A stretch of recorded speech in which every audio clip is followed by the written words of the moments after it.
यदि आपको भी ऐसा लग रहा है कि आपके द्वारा किए गया प्रयास रंग नहीं ला रहा, मेहनत तो आप कर रहे हैं परंतु आपको उसके बदले इतना ही मिल पा रहा है जिससे बस आपका गुजर बसर चल रहा है, काम चल रहा है जिसे कहते हैं ना, परंतु आपको नहीं लगता है कि इस काम चलाओ जीवन में मैं कभी इतना अधिक सफल हो पाऊंगा, इतने पैसे कमा पाऊंगा कि शहर में जो रईसों की लिस्ट है उसमें मेरी कभी नाम चढ़ पाएगी। आप बहुत पहले भी मध्यम वर्गीय परिवार से आते थे, आप इतने मेहनत करके इतने वर्षों के बाद भी अपने परिवार को यहाँ तक लेकर आए हैं, मध्यम वर्गीय परिवार ही कहलाते हैं, और आपको नहीं लगता है कि भविष्य में आप कभी इतना कमा पाएंगे कि आप फिर कभी बहुत अमीर बन पाएंगे। यदि ऐसी तकलीफ आपको सता रही है, आपको समझ में नहीं आ रहा है कि कौन सा ग्रह आपसे प्रसन्न नहीं है, शुक्र को सुधारूं कि गुरु ग्रह को जाके सुधारूं, कहीं शनि देव नहीं नाराज है। कभी आप किसी पंडित जी के पास जाते हो, वो कहते हैं शनि का दोष लगा हुआ है, पीपल में जल चढ़ाइए, ये वो कीजिए, आपको सब कुछ मिल जाएगा। आप करते हैं, थोड़ा बहुत सुधार भी होता है जीवन में, फिर अवस्था जस की तस। फिर कभी आपने अपने बर्थ चार्ट किसी को दिखाया, उसने कहा कि इसमें तो गुरु का दोष लगा हुआ, आपका गुरु बहुत छोटा है, बहुत नीच का है, केले की जड़ में आप पूजा पाठ कीजिए, चना की दाल का दान कीजिए, आपकी अवस्था सुधर जाएगी। कभी किसी ने बुध का उपाय बताया, कभी किसी ने मंगल का उपाय बताया, कभी किसी ने राहु को सुधारा, कभी चंद्रमा को बताया गया ताकि गैस की समस्या ना हो। बहुत सारे उपाय आप करते हैं और ऐसा नहीं कि असर नहीं होता है, थोड़ा बहुत असर होता है, परंतु क्या हम ऐसा कुछ कर सकते हैं जिससे हमें जानकारी ना होने के बाद भी कि कौन सा ग्रह हमें सता रहा है, किसकी वजह से आज मैं एक स्थान पर चिपक सा गया हूँ। मैं 20 वर्ष पहले भी इतना ही कमाता था, आज भी इतना ही कमाता हूँ, और समय के साथ कमाई तो इतनी रह गई, महंगाई बहुत बढ़ गई, इसलिए गरीबी पर गरीबी अवस्था नीचे होती चली गई। कर्ज बढ़ गया, बड़े मकान का ख्वाब देखा था, नहीं बना सकी, बड़ी गाड़ी तो खैर भूल ही जाइए, जब मकान ही नहीं बना तो बड़ी गाड़ी कहाँ से आएगी। घर में लग्जरी सुख सुविधा के सामान अब बहुत महंगे हो गए हैं। किसी के घर में आप देखते हैं तो आप यही सोचते हैं कि इन्होंने कैसे लिया होगा, कितनी कमाई करता होगा ये अपनी दुकान से, क्योंकि मेरी दुकान से तो इतनी कमाई नहीं है। यदि इतनी बातें आपको घेर ले मन में, आप नहीं जानते आपको बुद्ध कुछ करवा रहा है कि गुरु कुछ करवा रहा है, तब चलिए एक छोटा सा उपाय बताती हूँ।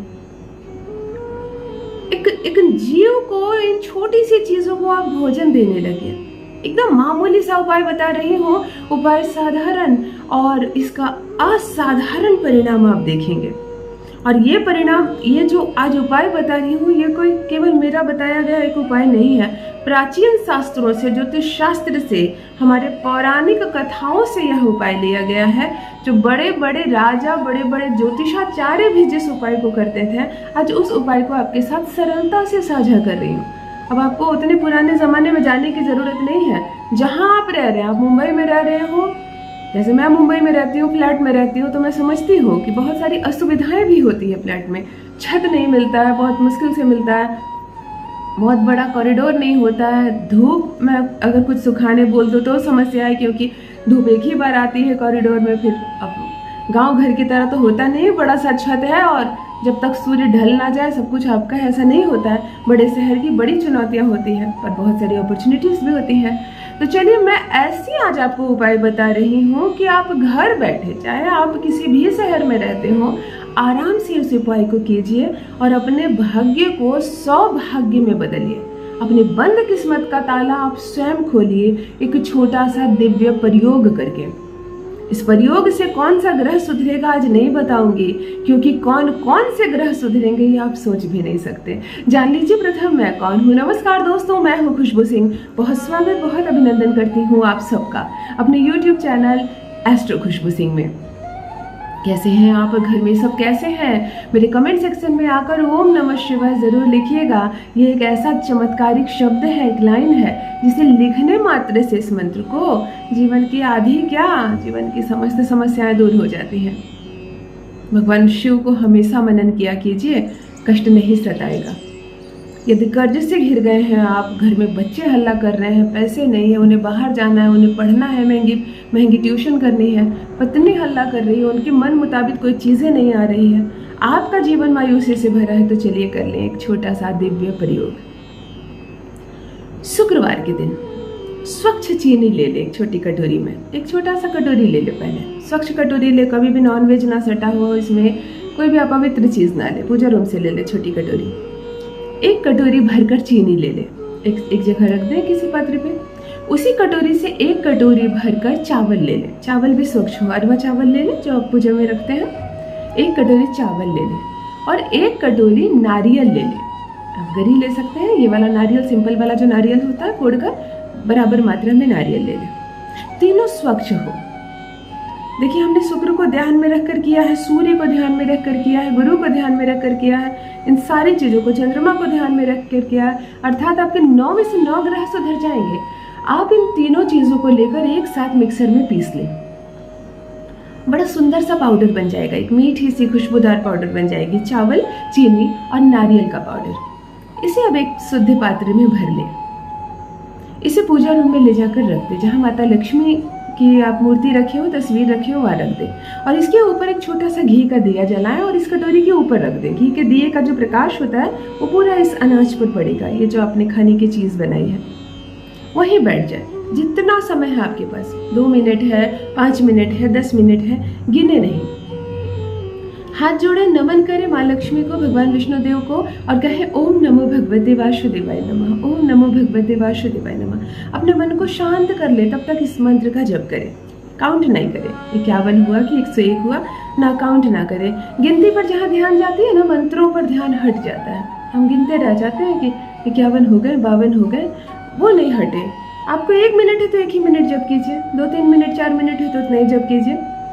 मन को मंत्र में मुग्ध कर दीजिए। माता लक्ष्मी के सामने जप कीजिए ओम नमो भगवते वासुदेवाय नमः का। जप करने के बाद आप दिया उठाकर सामने रख सकते हैं, या तो दिए को इसी पर छोड़ दे जब तक दिया जल रहा है। दिया बुझ जाएगा, दिया जो गर्म होगा उसकी गर्माहट से थोड़ा सा ये अनाज भी पक जाएगा, गर्म हो जाएगा, अर्थात अग्नि के टच में आ जाएगा। ये जो तैयार हो गई है चीज, क्या कहूँ कि क्या तैयार किया है आपने। चलिए उठाकर इसे ले लीजिए, और जहाँ पर आपको अंदेशा लगे कि यहाँ पर चींटियाँ आती हैं, खोटे आते हैं, काले वाले खोटे, चींटी, छोटे छोटे जीव आते हैं, आप उन्हें दे दीजिए। दरवाजे के पास आते हैं, यदि छत की किसी दीवार पर आते हैं, आप दे दीजिए। पूरा खत्म करने की आवश्यकता नहीं, आप इसे रख दीजिए अगले बार के लिए। शनिवार को फिर दीजिए, रविवार को फिर दीजिए।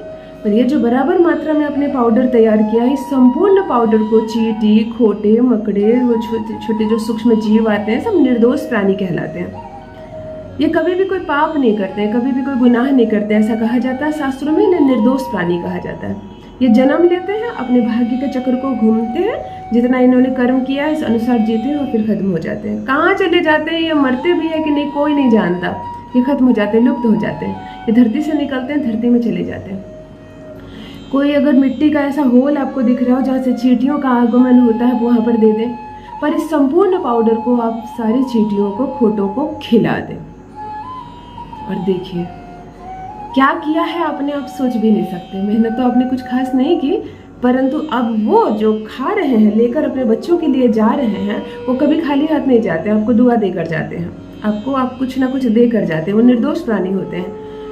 क्या मिलेगा आपको, आप खुद ही आकर मेरे कमेंट सेक्शन में कहिएगा कि कौन कौन से रुके अटके पुराने काम बनने लगे।